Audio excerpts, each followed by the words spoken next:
नमस्कार, जय धन्वंतरी। गर्भ विज्ञान इंसाइक्लोपीडिया पुस्तक पठन चल रहा है। आज 9वां भाग है। इस भाग में हम देखेंगे गर्भस्थ शिशु के 6 भाव के बारे में। गर्भस्थ शिशु अनेक प्रकार से अनेक घटकों को प्राप्त करके विकसित होता है। अनेक घटकों का वातावरण का उस पर असर होता है। आयुर्वेद के विभिन्न ग्रंथों कौन से ग्रंथ में 6 भाव का वर्णन किया गया है।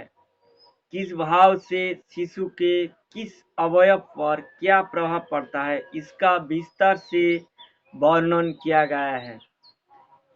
इसके 1 नंबर भाव है मातृच भाव।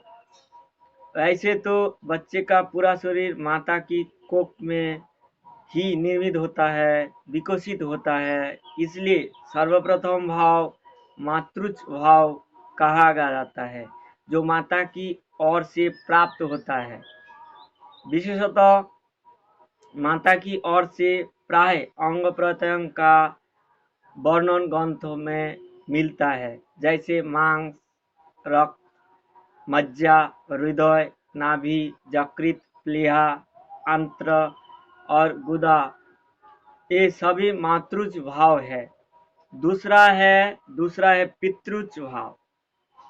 पिता अनुशासन का एवं स्थिरता का प्रतीक है।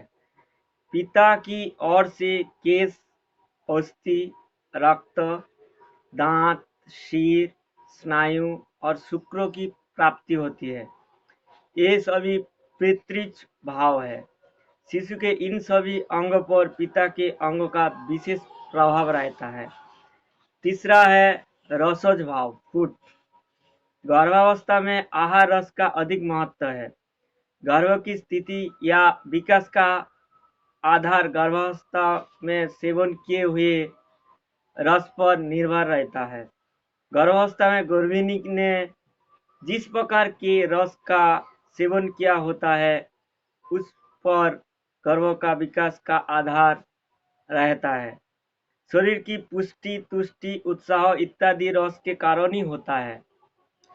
चौथा है सात्विक भाव, हैबिट्स, लाइक एंड डिसलाइक्स।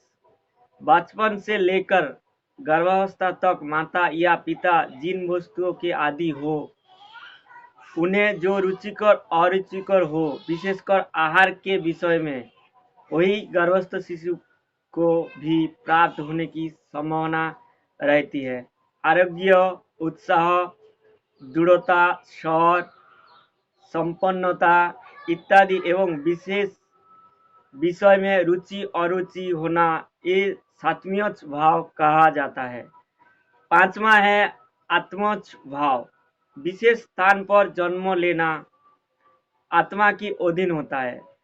सामान्य आकर्षण इस न्याय से जैसे आचार विचार मन के स्तर पर होते हैं, ऐसे ही आचार विचार संस्कार युक्त व्यक्ति की आत्मा आकर्षित होती है और इस प्रकार की परिस्थिति में ही विशेष आत्मा विशेष स्थान पर जन्म लेती है। इसके लिए ये सिद्धांत कारणभूत है। छठवां है सत्तज भाव।